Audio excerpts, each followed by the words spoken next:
Hey guys, what's up? It's Christopher Gomez again with another video unboxing of some packages that I got. Now, I've been kind of collecting these vintage Godzilla clamshell cases. That's what they call them. You know, those big oversized cases for VHS tapes. And this one, that's how it looks inside.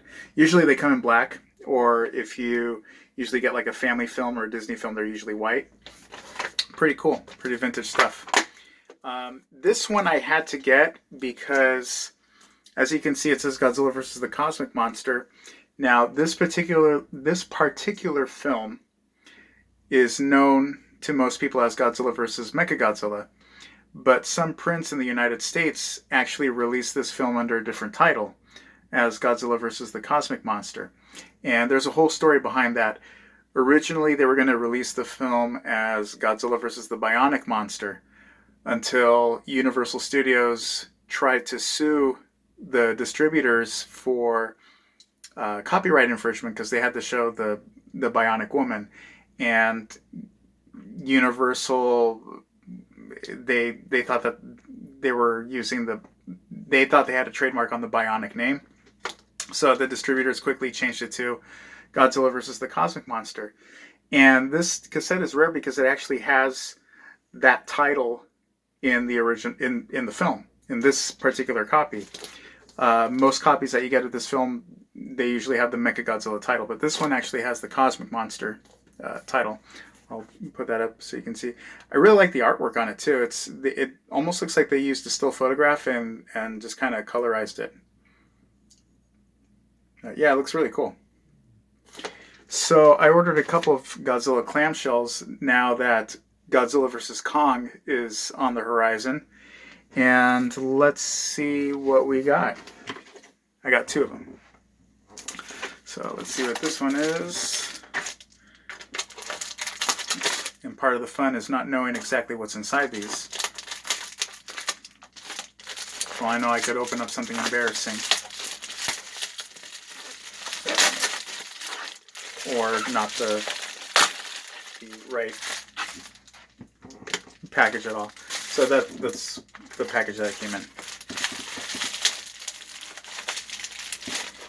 Man, it's tough. Where is my scissor?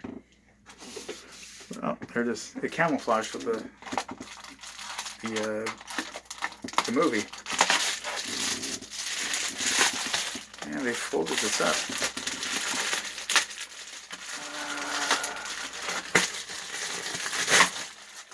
Ooh, very cool. This is the clamshell for the 35th anniversary of King Kong vs. Godzilla. How fitting, being that I just mentioned that we are on the horizon of Godzilla vs. Kong. And yeah, that's one of the reasons why I got this. Now, I do own this movie on DVD. I own both the American edited version of it as well as the original Japanese version. But I've always loved this cover because they use the Heisei era designs for the monsters. If you could see closely here, they use the animatronic from Godzilla 1985, and they use Rick Baker's costume from the 1976 remake of King Kong. And down below, they use the 1976 King Kong, the Rick Baker suit right here, and the Godzilla suit from the late 70s, from Godzilla vs. Megalon, Godzilla vs. Mechagodzilla, and Terror of Mechagodzilla. Yeah, I've always loved, even though the cover is very misleading, it always looks really cool. And a little story behind something related to this cover. Back in the early 90s, Toho, when they had rebooted the Godzilla series from 1985 to the early 90s, at one point they were actually talking about doing kind of like a reboot of King Kong versus Godzilla. And they actually wanted to use the Rick Baker suit. Or, you know, to be very specific, they wanted to use the suits that they used in the sequel to that movie, King Kong Lives, the suits that were designed by Carlo Rambaldi. And Toho sought out the powers that be to see if they could, loan that suit out so that they could make a Godzilla versus that version of King Kong, which would have been really cool. It would have been really cool to see the Godzilla suit from 1989 and 1991 going up against a really cool looking Kong costume in a modern setting. So this kind of reminds me of that behind the scenes story. And the back of it is also just as misleading, because if you look, they use a picture of the original 1933 King Kong. But this cover art is still cool. I mean, I love the colors on this. Yeah, good times. Actually, it says good times on the bottom. Cool. Now let's take a look at the other one.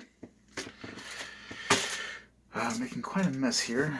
Let's see. This one came in a different package. Much harder.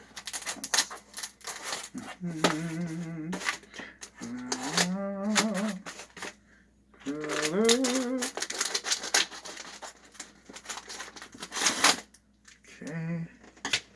Let's see what we have here. Ah, yes.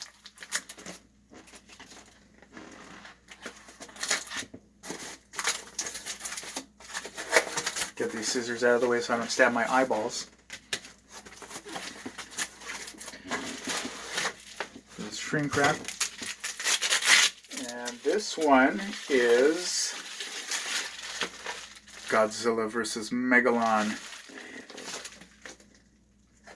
Distributed by the same company that also distributed this specific edition of Godzilla vs. the Cosmic Monster. We have Godzilla vs. Megalon. And I love the artwork. Very, the colors just kind of pop at you. And I wouldn't be surprised if it's the same artist. It's the same font, and these go pretty well together, hand in hand. Yeah, these look amazing. This one's in white, though. I don't know why this one's in red. But this one would go nicely with the other one, too. But, yeah, and this, yeah. Godzilla kind of looks cute there. Those cheeks,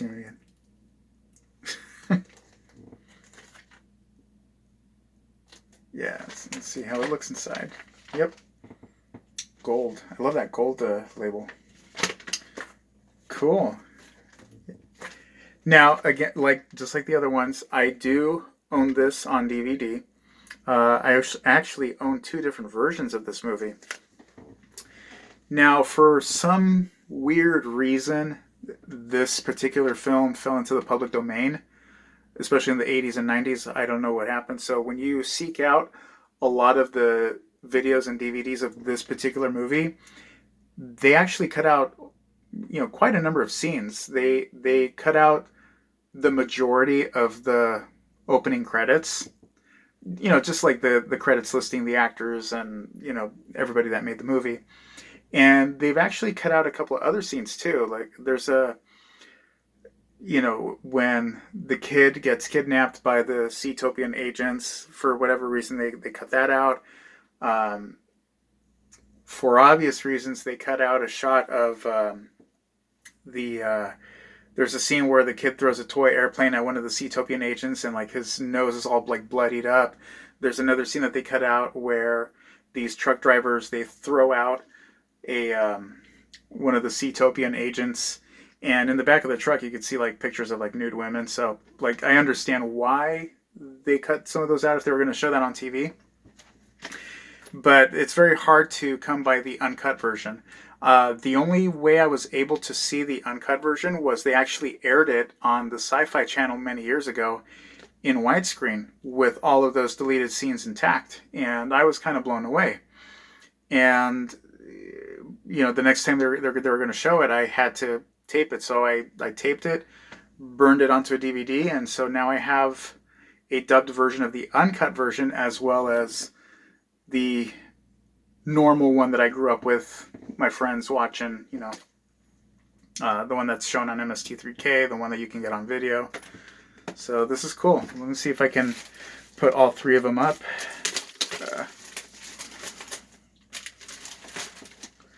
So yeah, it's actually kind of in chronological order.